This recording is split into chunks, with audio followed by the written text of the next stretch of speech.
في مفاجأة مدوية في السعودية، تمكن الأمير متعب بن عبد الله من الهروب بشكل مفاجئ من السجن الذي يقبع فيه بأوامر من ولي عهد المملكة محمد بن سلمان، وذلك منذ مدة طويلة، حيث وصل إلى العاصمة الأمريكية واشنطن، الأمر الذي تسبب لبن سلمان بصدمة كبيرة، خاصة في ظل مساعيه التخلص من كبار الأمراء المعارضين له تمهيدا لوصوله للحكم خلفا لوالده الملك سلمان. وأكدت مصادر سعودية هروب الأمير متعب بن عبد الله من السجن دون معرفة وجهته، وسط أنباء غير مؤكدة تفيد بوصوله إلى أمريكا، الأمر الذي سيشكل عقبة كبيرة أمام موصول بن سلمان للحكم.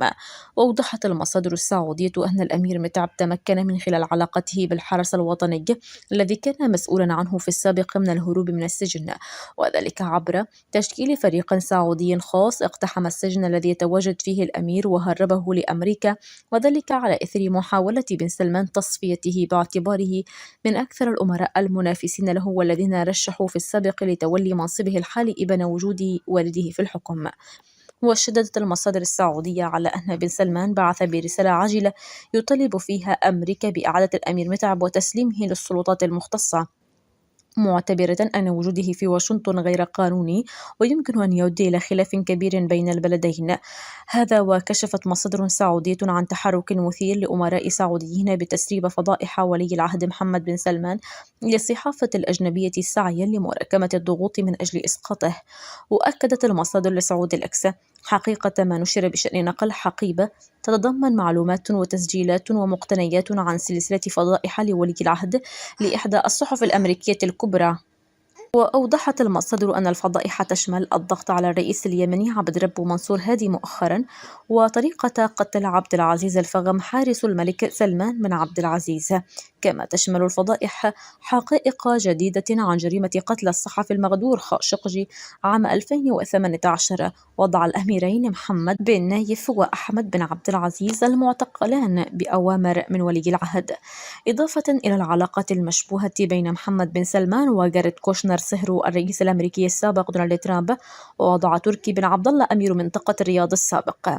وبحسب المصادر فإن الحقيبة هربها عدد من الأمراء، وأنباء عن وصولها لإحدى الصحف الأمريكية الكبرى، ومن المتوقع البدء بنشر تفاصيلها قريبا. ومطلع العام الجاري نشر سعود ليكس تقرير بشأن تأكيد مصادر دبلوماسية بتوقع أن تشهد السعودية تحالف أمراء مع الساخطين على محمد بن سلمان وسياسته بغرض منعه من الوصول إلى العرش. وذكرت المصادر أن اتصالات سرية بدأت من أمراء بهدف إقامة تحالفات مع الساخطين على بن سلمان وسياسته مثل العلماء وقواعدهم. وأبرزت المصادر أن عدد من الأمراء يسعون لإعادة إحياء التحالف مع العلماء والاتفاق على إعادة مكانة المؤسسة الدينية إلى ما كانت عليه سابقا لإبعاد بن سلمان. ويجمع مراقبون على أنه إن لم يترجم غضب الأمراء وتحاملهم على بن سلمان إلى أفعال بأسرع وقت ممكن، فإن ذلك سيرتد عليهم حال وفاة الملك سلمان. وبهذا الصدد قال موقع ميدل إيست آي البريطاني إن المعارضة الملكية قد تمنع محمد بن سلمان من تولي العرش في المملكة. وجاء في مقال الباحث السعودية مضى والرشيد نشره الموقع أن السعوديين احتفلوا بنهاية عام 2021 بصخب في الصحراء، بينما اختفى ملك غائب لم يره أحد منذ شهور وسط الشيخوخة وربما صحته الهشة من الحياة العامة. كان الملك سلمان مختبئا في مدينة نيوم الجديدة والمستقبلية، وقد لا يكون لائقا بدنيا لتلقي التجديد السنوي لقسم الولاء الذي كان سيحدث عاد هذا الشهر بمناسبة مرور 7 سنوات على حكمه. لكن الملك سلمان لن يتنازل عن العرش ويبقى ملكا غائبا حتى وفاته. تم تأكيد أن ولي العهد محمد بن سلمان هو الحاكم الفعلي للمملكة. محليا من المقرر أن يواصل محمد بن سلمان تنفيذ السلسلة من السياسات السياسية والدينية المثيرة للجدل، والتي قد تطارده عندما يتولى منصبه رسميا في حالة وفاة الملك. سيناريو الكابوس الأكبر لديه هو المعارضة الداخلية داخل آل سعود، من غير المؤكد أن لديه إجماع من العائلة المالكة لتأكيده كملك في المستقبل. في غضون ذلك كان لا يرحم في القضاء على المنافسين من العائلة المالكة. ظهرت فضائح مؤخرا حول اعتقاله وتعذيبه لعدد من الأمراء المنافسين بمن فيهم ولي العهد المخلوع محمد بن نايف وأبناء الملك عبد الله. كشفت مزاعم رئيس المخابرات السابق سعد الجبري الموجود الآن في المنفى في كندا عن أسرار محرجة حول محادثات مع محمد بن سلمان عندما هدد باستهداف الملك عبد الله بخاتم مسموم. ذكرت صحيفة نيويورك تايمز أن بن نايف تعرض للتعذيب بما في ذلك تعليقه بالمقلوبة من كحليه. ومن الواضح أن الصورة القديمة لمحمد بن سلمان وهو يقبل يد ولي العهد المخلوع قد تم نسيانها، ويبقى مستقبل بن نايف في أيدي أسياده الأوائل في واشنطن أي وكالة المخابرات المركزية الذين لم يتدخلوا حتى الآن لتجنيبه هذا الإذلال غير المتوقع.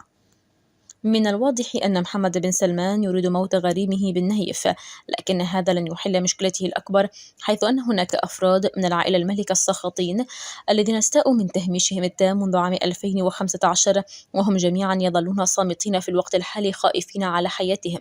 ولكن كيف سوف يكون هذا هو الحال لفترة طويلة؟ من غير المرجح أن يشن الأمراء المتنافسون تمردًا ضد ولي العهد، لأنهم أصبحوا جميعًا بلا أسنان، ومع ذلك لا يمكننا استبعاد الاضطرابات التي ستطارد محمد بن سلمان لفترة طويلة. قتل الصحفيين واحتجاز المعارضين أو تركهم مهملين وحرمانهم من الرعاية الطبية في السجن حتى وفاتهم لا يماثل إخضاع أبناء عمتك من العائلة المالكة لمثل هذه المعاملة. في النظام الملكي المطلق يعد تعذيب رعاياك أمرًا شائعًا ويمكن أن يستمر لفترة طويلة، لكن خلق الانقسامات داخل أسرتك الملكية يعد تحديًا مختلفًا وأكثر خطورة. من غير المحتمل أن يواجه ولي العهد تمردًا مفتوحًا، لكنه سيظل يطارده احتمالية اغتيال في المستقبل. لا يمكن لأي أمير منافس أن ينظم انقلاب سري لأنهم حرموا جميعًا من القوة العسكرية، لكن مؤامرة القصر قد تصبح خيارًا لتخليصهم من أمير شاب متعجرف لا يرحم.